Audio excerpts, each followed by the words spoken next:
आज का हमारा टॉपिक है कि क्या होता है जब अम्ल अक्षार के साथ अभिक्रिया करते हैं, यानी acid react with base. What happen when acid react with base, यानी क्या होता है जब अम्ल अक्षार के साथ अभिक्रिया करते हैं। आपने पढ़ा है अम्ल अक्षार और लवण वाले चैप्टर में कि जब हम अम्ल की अभिक्रिया किसी अक्षार के साथ कराते हैं तो साल्ट यानी कि लवण बनता है और प्लस में वाटर यानी कि जल बनता है। ठीक है, जैसे कि मान लीजिए मैं यहाँ पर ले लूँ अम्ल ले लूँ और साथ में क्या ले लूँ, एक अक्षार ले लूँ। जैसे अम्ल की फॉर्म में मैंने ले लिया HCl, ये अम्ल है, इसको हम क्या कहते हैं, हाइड्रोक्लोरिक अम्ल, हाइड्रोक्लोरिक एसिड। ये ले लिया मैंने हाइड्रोक्लोरिक एसिड HCl और इसकी रिएक्शन करा दी मैंने एक बेस के साथ, बेस यानी अक्षार के साथ करा दी। अक्षार की फॉर्म में मैंने ले लिया NaOH, NaOH को कहते हैं सोडियम हाइड्रोक्साइड, सोडियम हाइड्रोक्साइड।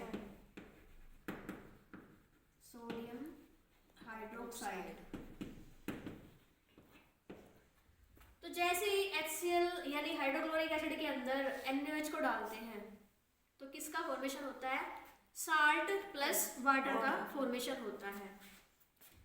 तो जैसे ये अभिक्रिया होगी तो देखो यहाँ से Na और यहाँ से Cl रिएक्ट करेंगे, आप इसमें क्या बना देंगे, NaCl यानी साल्ट बन जाएगा। इसको हम क्या कहते हैं, सोडियम क्लोराइड,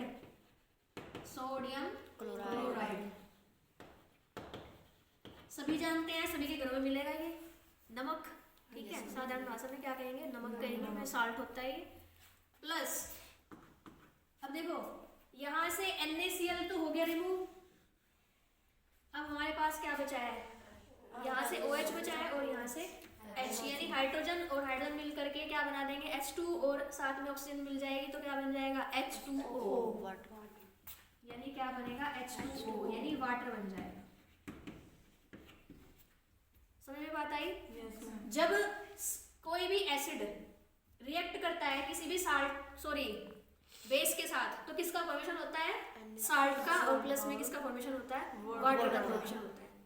तो अब ये रिएक्शन हमने कर ली, अब ये हम करके देखेंगे कि ऐसा होता है या नहीं होता है।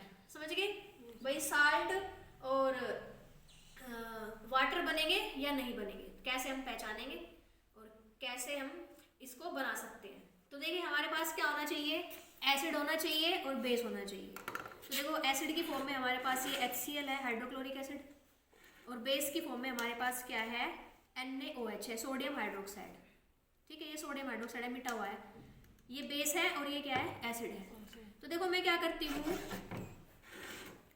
देखो एक चीज और नोट करेंगे कि जब हम हाइड्रोक्लोरिक एसिड और सोडियम हाइड्रोक्साइड को आपस में मिलाते हैं ना तो साल्ट और वाटर बनता है। तो हमें पता कैसे चलेगा रिएक्शन कंप्लीट हुई है या नहीं हुई है, तो इसके लिए हमें एक इंडिकेटर का यूज करते हैं। इंडिकेटर कहते हैं किसको, सूचक को, जो हमें सूचना देता है, इंडिकेट करता है कि रिएक्शन कंप्लीट हो चुकी है। तो इंडिकेटर के लिए हमें चाहिए फिनोल्फथलीन। ये एक इंडिकेटर होता है, सिंथेटिक है ये, यानी इसको बनाया गया है कहाँ पर, इंडस्ट्री के अंदर। तो देखो मैं ले लेती हूँ, सबसे पहले मैं ले लेती हूँ NaOH। मैं टेस्ट ट्यूब के अंदर NaOH ले लूँगी, ये मैंने NaOH ले लिया, ये कलरलेस है, सभी को दिख रहा है, बेस है ये। अब जो फिनोल्फथलीन होता है वो भी कैसा होता है, कलरलेस होता है, आपको दिखाई दे रहा होगा इसके अंदर, ये कलरलेस है। लेकिन जैसे ही मैं इसको बेस के अंदर डालती हूँ तो पिंक कलर ऑब्टेन होगा, हमें पिंक कलर जो है वो हमें दिखाई देगा। तो चलो डालते हैं, इसकी 1-2 बूंद इसके अंदर हम डालेंगे तो कैसा कलर ऑब्टेन होगा, पिंक। ये देखिए, ठीक है, ये पिंक कलर आ गया हमारे पास। ठीक है, टेस्ट ट्यूब में NaOH के अंदर जैसे ही हमने क्या डाला है, फिनोल्फथलीन डाला, वैसे ही क्या हो गया, पिंक कलर आ गया। अब जब इसके अंदर मैं कोई एसिड डालती हूँ, एसिड कौन सा लिया है मैंने, HCl, तो ये जो पिंक कलर है ना ये डिसअपियर हो जाएगा, गायब हो जाएगा। क्यों? क्योंकि एसिड ने रिएक्शन कर ली किसके साथ, बेस के साथ। बेस क्या लिया मैंने, NaOH लिया। तो अब मैं इसमें क्या डालूं, बताओ क्या डालूं, HCl, हाइड्रोक्लोरिक एसिड इसके अंदर मैं ऐड करती हूँ। पिंक कलर कैसा हो जाएगा, गायब। ये हाइड्रोक्लोरिक एसिड है HCl, तो मैं इसमें डाल देती हूँ।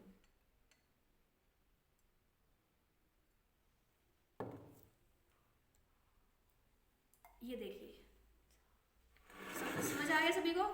जैसे ही मैंने इसके अंदर HCl डाला, वैसे ही जो पिंक कलर है वो क्या हो गया, डिसअपियर हो गया, गायब हो गया। क्यों? क्योंकि इसमें फॉर्मेशन हो चुका है किसका, सोडियम क्लोराइड का और H2O का। समझ में बात आई? अगर मैं इसमें फिनोल्फथलीन सॉल्यूशन ना डालती तो क्या होता, मैं चाहे इसमें कितना भी HCl डाल दूं तो हमें पता नहीं चल पाया था कि भाई रिएक्शन कंप्लीट हो चुकी है। तो इंडिकेटर हमें क्या बताते हैं, इंडिकेटर हमें बताते हैं कि कोई रिएक्शन कंप्लीट हो चुकी है। और कैसे पता लगता है, कलर चेंज होकर। समझ में बात आई? फिनोल्फथलीन का कलर कैसा था, पहले पिंक था और अब कैसा हो गया, कलरलेस हो गया।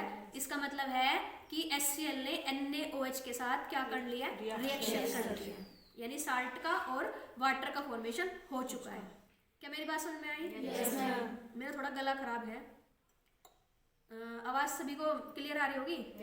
ठीक है, तो आई थिंक आपको आज ये समझ आ गया होगा सभी को। और याद भी हो गई होगी ये रिएक्शन। इसको न्यूट्रलाइजेशन रिएक्शन कहते हैं। न्यूट्रलाइजेशन यानी उदासीनीकरण अभिक्रिया। समझ रहे हो? उदासीनीकरण अभिक्रिया, न्यूट्रलाइजेशन रिएक्शन, इंग्लिश में कहते हैं न्यूट्रलाइजेशन रिएक्शन। समझ गए? उदासीन हो गया अब ये, उदासीन जब कोई साल्ट जब कोई एसिड किसी बेस के साथ रिएक्ट करता है तो साल्ट प्लस वाटर का फॉर्मेशन होता है। इसको हम क्या कहते हैं, उदासीनीकरण अभिक्रिया कहते हैं।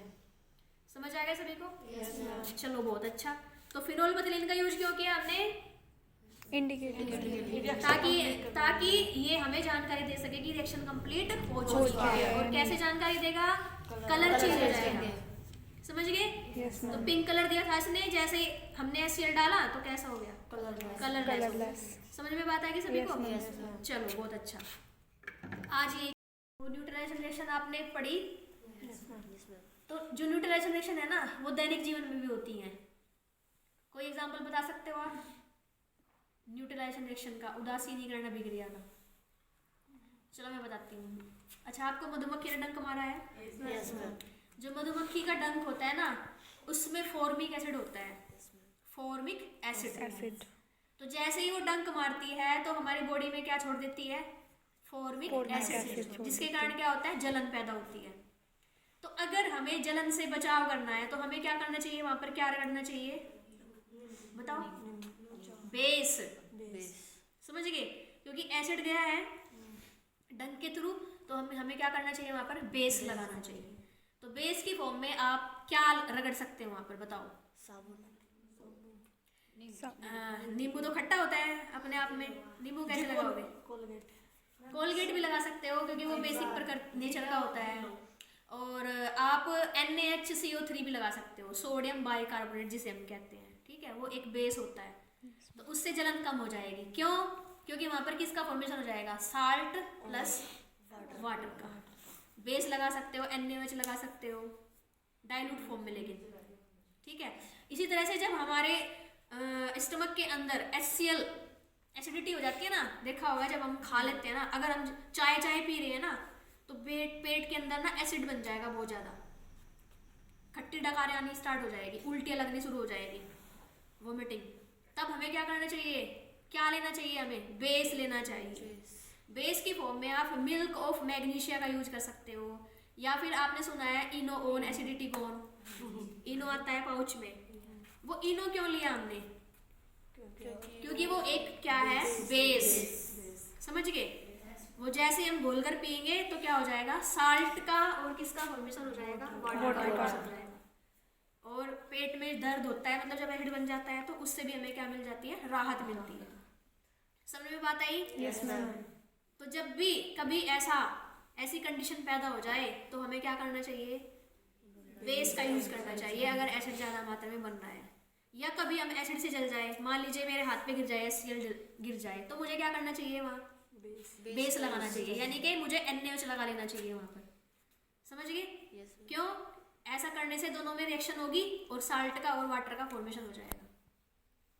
समझ में बात आई? Yes ma'am. कभी कभी आपने सुना होगा एसिड फेंक दिया चेहरे के ऊपर, लड़कियों के ऊपर बहुत ज्यादा, लड़कों के ऊपर भी फेंक देते हैं जेलसी में, बट लड़कियों के ऊपर ज्यादा एसिड अटैक होते हैं। तो क्या करना चाहिए? तुरंत बेस का यूज करना चाहिए, तुरंत करना चाहिए, ठीक है? तो उससे प्रभाव कैसा हो जाएगा? कम हो जाएगा, समझ रहे हो? उससे जो उसका प्रभाव है, एसिड का प्रभाव समाप्त हो जाएगा धीरे धीरे। तो हमें बेस का यूज करना चाहिए। तो जब भी एसिड बने तब हमें बेस का यूज करना चाहिए। अगर बेस है तो किसका यूज करना चाहिए? एसिड का करना चाहिए। समझ में बात आई सभी को? Yes ma'am. चलो